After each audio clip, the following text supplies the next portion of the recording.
Énervé. Non, ça m'énerve. Je suis colère. La voix de la veuvez. Bonjour à tous. Aujourd'hui, nous sommes avec monsieur Eric Berthoud. Des rumeurs parlent d'une veuvez entièrement fusionnée. Tout d'abord, c'est vrai, et ensuite vous pensez que c'est une bonne chose? Alors bonjour. Alors effectivement, c'est la grosse question que tous les journalistes posent. Qu'est-ce qu'on pense de ces fusions du district de la Vèze? Surtout principalement au niveau des communes. Je pense qu'on a déjà fait énormément par rapport aux fusions dans les communes. On a déjà plusieurs villages qui se sont réunis ces dernières années pour ne faire plus que 9 communes au niveau du district. Le sujet a été abordé par M. Chevalet dans cette dernière GR, essayer sur demande de l'État de Fribourg de faire encore moins de communes, et puis ça n'a pas pris. Les communes ne sont pas prêtes à faire le pas, et moi, si je suis élu à la candidature de la préfecture on va dire, si on donne l'envie, un signal fort pour dire on a envie de fusionner avec telle et telle commune, je ferai le maximum pour mettre tout mon possible pour que ça se passe, mais il faut que ça soit une volonté, ça ne soit pas une obligation. Alors, je souhaite, moi, dans mon travail, c'est de faire en sorte que le district de la Vèze reste toujours un district, qu'il soit unifié avec nos 9 communes actuellement, et puis pas qu'on le voie se séparer pour partir dans d'autres districts, comme on a entendu dire. Il paraît que quand on sort du CO, seuls 25% des jeunes trouvent une place en veuvez. Vous allez faire quoi pour que le nombre d'apprentis augmente? Alors ça, c'est aussi une grande discussion, parce que j'ai plusieurs personnes de mon entourage qui ont des entreprises qui me disent on a de moins en moins envie de former des apprentis parce qu'ils commencent et puis au bout d'une année, ils s'en vont. Ils trouvent une autre voie, ça ne leur convient pas et tout. Alors je pense qu'il y a un gros problème déjà au niveau du soutien des parents. Je trouve que les parents doivent être plus derrière leurs enfants, plus les pousser à faire des choses, éviter qu'ils baissent les bras trop facilement. On entend très souvent ça. Hein. Moi, j'ai eu encore contact l'année passée avec une entreprise qui me disait « Mais tu te rends compte, cet élève, il était en 4e année d'apprentissage, 2 mois avant la fin, il était très très bon en plus, il était premier du canton dans cette branche-là, il a décidé d'arrêter. Il a appelé les parents de son apprenti pour leur dire « Mais faites en sorte qu'il finisse ces 2 mois, il réussit son CFC, puis après il change de branche. » Les parents ont dit « Il faut le laisser faire, c'est son choix. » Moi, je pense qu'on doit plus aller de ce côté-là. Puis c'est vrai que beaucoup de gens disent on n'a plus envie de former parce que c'est quand même un engagement de former un apprenti, c'est un coût financier, ça prend du temps et tout. Et puis, à un moment donné, ces jeunes qui arrêtent, je crois que ça doit être quand même assez démotivant comme j'ai pu le comprendre. Et la solution miracle, ben pour moi, c'est les parents, il faut être plus derrière vos enfants, il faut plus les pousser, les suivre et pas trop les laisser voler de leurs ailes trop rapidement. Alors, j'habite à Porcel, au Flon, et chaque matin et soir, il faut faire 1 heure de trajet pour rentrer chez soi et j'en peux plus. Alors qu'il suffirait de passer par Saint-Martin pour arriver plus rapidement au CO. Est-ce que vous trouvez ça normal ou vous allez vous battre pour ça? Alors, vous tombez sur la bonne question. Ben, c'est vrai que moi, en tant qu'administrateur du Sceau de la Vèze, je suis aussi bien mis pour en parler. Ça fait 6 ans que je suis en poste, ça fait 6 ans qu'on en parle.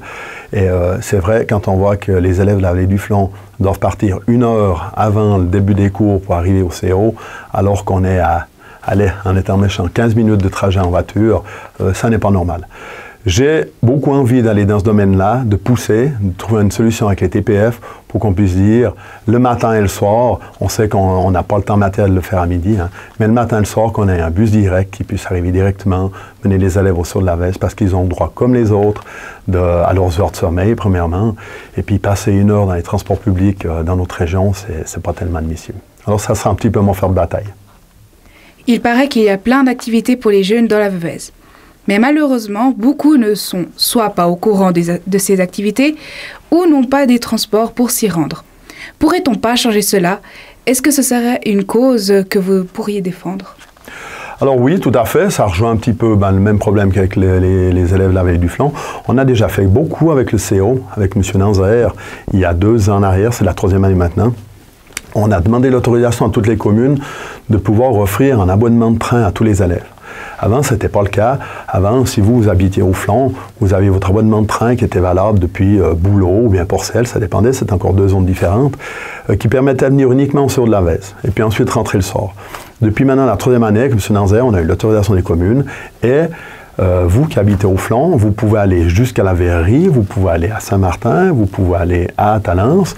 L'élève de Châtel-Saint-Denis qui n'avait pas d'abonnement avant peut se déplacer jusqu'au flanc. On a essayé de mettre ça en place pour permettre aux jeunes de pouvoir se déplacer dans le district.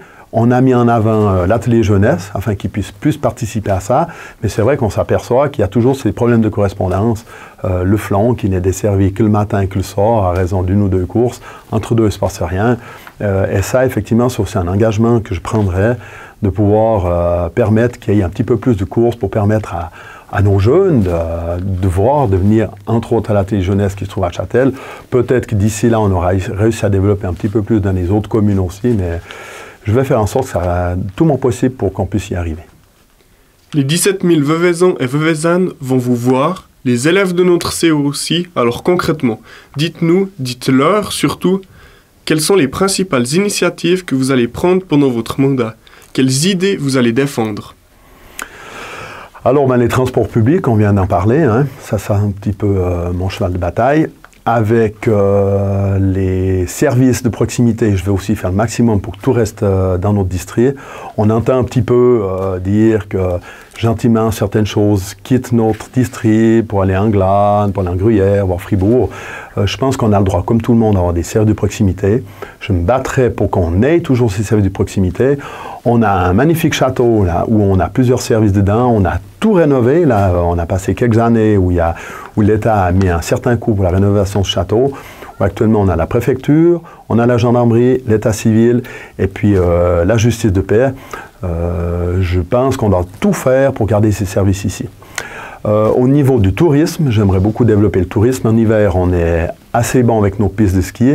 L'été, un petit peu moins. Fort heureusement, on a des manifestations d'envergure. Je prends le carnaval de Châtel, la des Alpes, de Sansard, les divers bénichons qui tirent quand même du monde.